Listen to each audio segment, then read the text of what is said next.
Currencies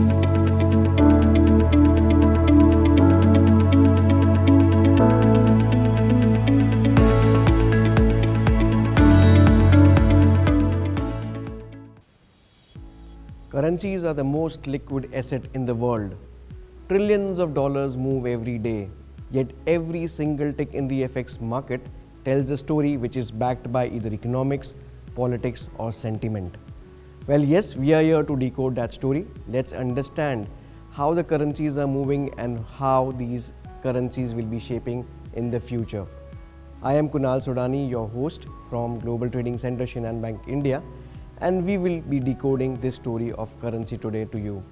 We'll start with the domestic factors, starting with the FPI flows. So if we talk about the FPI flows for the entire 2025, it has been negative, particularly if we talk about equity flows. The equity flows have been negative to the tune of $17.7 billion till 2025 September. But the saving grace has been the debt segment for us, where we have seen inflows in the debt segment to the tune of $6.6 billion till September 2025. On the contrary, if we talk about the FDI flows, which are the largest sustainable money into the Indian economy, where it is capital intensive and stays for a longer time, our net FDI flows are at 38-month high in the month of July, purely driven by less repatriation, more of gross FDI flows coming into picture, and less investment outward flows as well. If we talk about the net FDI flows, as we discussed, that has been positive. Even if we talk on the gross FDI flows, that has nearly doubled from a year ago. Now let's understand what's happening with the FX reserves. Currently the FX reserves are standing at $700 billion, well with an import cover of roughly 11.5 months. And if we talk about the external debt, which we have, that stands around $747 billion. So if we compare about the FX reserves with the external debt, overall 94% of the FX reserves are covering the external debt. Overall, we also purview that the all-time highs for FX reserves, which has been at $704 billion, will be surpassed in this quarter itself. Moving towards what's happening with the trade deficit front, where the mercantile trade deficit for India has narrowed slightly to the tune of $26.5 billion in August. Even if we break down this trade deficit from exports and imports perspective, the exports have grown by 6.7%, but that's substantial when we consider the US-India tariffs continuing and creating some tensions, where the sectors which have been important and have grown well have been electronics, have been engineering goods, it's been pharmaceuticals and gems and jewelry. On the import side, we have seen a decline of 10.1%. Now this decline has been mainly to the tune of some sectors which have been crucial, like oil, where we have seen some decline. Gold is another sector where we have seen some decline, and transport equipments is another way where we have seen this decline in the imports. We foresee this trade deficit numbers to be narrowing, but it's important to see that how the US-India tariff politics continues. Moving to the current account deficit, the current account deficit standing around $2.4 billion, so roughly 0.2% of GDP, as compared to 0.9% of GDP, which was roughly around $8.6 billion a year ago in the same period. Now, our anticipation of the current account deficit remains that for the entire fiscal year, we foresee it to be averaging around 0.9% of GDP. Let's understand the CPI, which is the inflation. The inflation has been to the tune of 2.1%, and this inflation is obviously in line with expectations, considering the dominance which we have seen from the lower food inflation. But would this sustain or no, considering the global commodity shock or the unforeseen rainfalls which we have seen? I think that is an important consideration to be kept in mind. Our anticipation for FY26 in terms of the average inflation remains at around 2.8%, while the recent RBI policy also have reduced their inflation forecast from 3.1% to 2.6% in FY26. Moving towards the growth parameters, we have seen the RBI monetary policy clearly highlighting that the growth parameters looks positive, and they have also revised their forecast from 6.5% to 6.8% for FY26.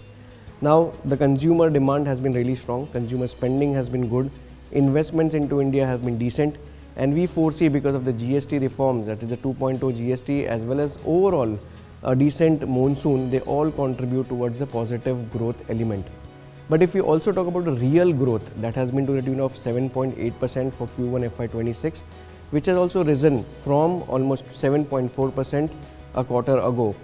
Now, this real GDP is also giving a signal that in the last 7 quarters, we have seen a tremendous growth. After understanding inflation and the growth, what trajectory do we see with respect to the RBI monetary policy on the interest rates front?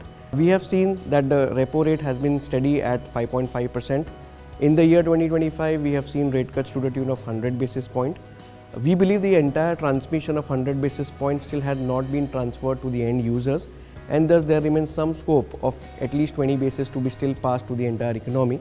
So that is one of the reasons where the RBI may be wanting the entire passage of this 100 basis point of rate cut to be first passed. Secondly, even if we cut the rates aggressively as compared to US Fed, the interest rate differential will widen, and if the interest rate differential widens, it can give a capital flight to the Indian assets. So our view remains that though they are sounding dovish in terms of their guidance with a neutral stance continuing with the same, but we still see there can be a possibility of one rate cut in the month of December by 25 basis point, where the repo moves towards 5.25%. Well, so that's all about the domestic factors. Now let's try to understand what's happening globally. So the most buzzword, that is trade tariffs, will be first talked about. So if we talk about tariffs, as for from the US perspective, it remains quite positive from their angle, where they feel that the manufacturing will increase, they will have more employment internally, but it comes with a cost. That's why there can be some restrained trade relationships with other economies, and some kind of global uncertainties will prevail if we continue in this manner. Recently, if we talk about the tariffs, it has been on the pharmaceutical sector to the tune of 100%. It has been on to heavy vehicles or trucks, particularly to the tune of 100%. From October 14th, there will be further more tariffs like on by 10% on lumber and timber, while 25% tariffs will be levied on upholstered furniture and kitchen cabinets as well. If we talk about purely the Indian perspective, then we are still continuing with 50% tariffs which has been imposed on us. The negotiations have been on, but it's still a decent time where the negotiations have already been working on, but no result yet. Let's put down this from the Indian economy in numbers. So if we talk about how much are our exports to US, that is to the tune of $86.5 billion roughly. How much is 50% of the tariffs implied on these exports? And almost $48.2 billion of exports have been exposed to this 50% of tariffs. Now that is a huge number. Even if we also draw a line, if this continues for the next year also with 50% tariffs, then we believe that almost $26 billion of exports will be lost, mainly because of two reasons. One, because of the 50% tariffs on the key products, and also because of 25% of reciprocal tariffs which have been applied on the Indian exports as well. So put together, this may hamper. So it's important that what kind of outcome do we see by this year end on the tariffs can have an impact on the economy. Now let's understand that what's happening with the Fed trajectory. Now Fed has also been able to cut rates by 25 basis points, and the Fed funds rate currently is around 4% to 4.25% band. The commentary as well as the speech by Powell as well as the dot plots are clearly indicating 2 more rate cuts for this year 2025. So in the next 2 policies by quarter basis point each, and that is how the CME Fed Watch tool has also been strongly discounting. But if we talk about the data points, the labor data has been slightly on a weaker side, which we understand inflation still remains elevated, so it can be a tricky situation. But yes, considering the current cycle, we also believe that there can be 2 rate cuts in this year itself. So if I talk about the 10-year US Treasury yields, remains 3.85% on the lower end, while 4.3% on the right side. And also when we compare the tariffs as well as the Fed rate trajectory, it's important to understand what's happening with dollar index, because dollar index has been first struggling with the US government shutdown, which obviously has been since October 1 till date, and obviously a lot of data points have not been published. So we believe technically dollar index may remain in the range of 96.20 on the lower end, while 100.50 on the higher side.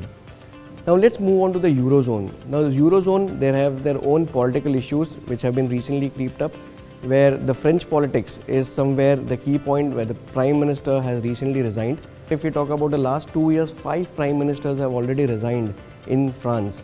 This is not a new thing for them, but it is obviously creating pressure on Euro. Secondly, even if we talk about the growth trajectory for Eurozone, it is expected to be below 1%, which means it is still on the lower end. The inflation trajectory still can be accelerated and can be elevated from here, so some risk elements remain there. main refinancing rate at this point in time for Eurozone is 2.15%.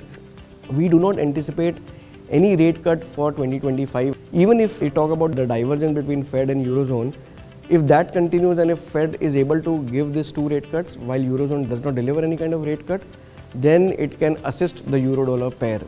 So in technical terms, if I talk about the numbers, for euro-dollar pair, 1.1415 acts as a support while 1.1920 acts as a major resistance. Now let's move on to the UK economy, talking about the GBP dollar pair. If we talk about the inflation has been to the tune of 3.8%, where again it's obviously higher than the inflation mandate of 2%. If we talk about the wage growth has also slowed down by 3.5%. And even if we talk about the unemployment rate, that unemployment rate is also on a higher side. The interest rate currently in the UK is 4%. For GBP dollar pair, we anticipate levels of 1.3240 acting as a support, while 1.3680 acts as a major resistance. Now let's talk about the Japanese economy and the dollar JPY pair. They have already moved from the ultra loose monetary policy towards tightening their policy considering the inflation pressures. But recent political gimmick, which again they also had, where the MDP party has taken a lead, and the leader there, Takaichi, is the person who may become the first female prime minister, particularly for Japan. Now, as of now, because once a new government comes into picture and a new leader comes into picture, possibly this rate hike trajectory may not happen and be postponed for next year. So we do not anticipate any kind of rate hike from Japan for the year 2025. And for the levels, if we talk about, yes, dollar JPY remains one of the most volatile currency pairs. So we anticipate 146.20 to act as a support, while 156.5 broadly acts as a major resistance. Now let's talk about the most important and most pronounced topic for us, which is the dollar rupee pair. Well, if we talk about the RBI bulletin clearly states that in the month of July, RBI did not purchase a single dollar, which has never happened in last 11 years. In fact, on the contrary, they have sold dollars in order to control rupee weakness to the tune of $2.54 billion. Also, if we talk about a divergence between both the governors, the earlier governor was more of the opinion to restrict the dollar rupee pair in a very small or narrow range to provide the bondholders offshore maybe some kind of confidence to invest in India. But the other governor, which is Mr. Sanjay Malhotra, looks forward to let demand and supply determine the dollar rupee levels. Intervention may be necessary when there is any kind of unforeseen volatility. So we have seen some kind of interventions in the past which have been much heavier and a move almost of 1.5-2 rupees even in the past in 2 days. So such kind of intervention obviously can be expected, but we need to understand the trade dynamics also here, because what's happening is when we are imposed with 50% tariff, our major peers who are on the export front like China, Vietnam, Bangladesh and others, they have a lower tariff, maybe to the tune of 25%. Now, if we obviously are hit by higher tariffs and if our currency also is appreciating, then it hit the exporters from both the sides. So our anticipation remains that there will be an eye on the Asian currencies, particularly the export currencies who are in competition with us, and accordingly rupee may also slowly steadily depreciate along with them, or maybe slightly higher as well, because to maintain that export competitiveness into the economy. If we talk about the number which we look as support and resistances for the last quarter, we believe 87.80 acts as a support, while 89.60 levels can be tested as well. So usually in the last month of December, US also goes for a holiday and some kind of outflows are expected from that perspective as well. Thus 89.60 levels can also be open as per our analysis. Now what do we suggest for an importer as well as an exporter? Well, first if we talk about exporters, the exporters are always having a good time considering the dollar rupee pair has been moving towards the right side, which means rupee has been a depreciating currency. But off lately now, because there can be some complacency considering the depreciation happening higher, but I believe the complacency should not be there, because any kind of intervention can sharply move dollar rupee below 88 also. So 40% for exporters should be hedged at the current levels of 88.80 zone, and in case if we are able to see a break of 89, I would suggest that we can have a stop of 88.80 and wait in case if we are able to see 89.30 to 50 band, where another 30% can be added. While an important stop loss for an exporter should be 88.10 or 88.20 zone, that should be an important stop. At those junctures, if we are seeing the levels getting breached, there 30% should be added after the initial 40%. So 70% should be hedged at those levels in totality. Now, what do we suggest an importer? Of lately, if we have been seeing the forward book of RBI, they have been playing from a longer tenor. So it's been like a buy-sell swap which is happening, where the forward premiums are coming lower. The forward premiums currently are around 2.18%, 1 year annualized. So that acts in the favor for an importer. Also, there have been interim appreciation opportunities which the importer finds. So the first level of hedging which an importer should use in their favor should be at 88.40, 88.60 band, where they should hedge 40% of their exposure, while they should have a final stop of 89.20. That remains an important barometer. In case if we are able to seize those levels, this stop should be respected and 40% addition hedging should be done there. Otherwise, in case if we are able to see levels going below 88.20, then we can hedge 30% over there. We do not anticipate any kind of sharp appreciation, considering still the uncertainties on the global commodities. Plus, even if the commodity bull run which we are seeing in the base metals as well as in gold, silver, that also makes imports more expensive. So ultimately, there may remain some pressure on the rupee. Well, that's all from our side in terms of understanding and analyzing of currency pairs. In terms of any feedbacks, any suggestions, you can write on gtcindia@shinhan.com. I hope that you found our insights useful. Thank you so much for giving us a chance to serve you once again.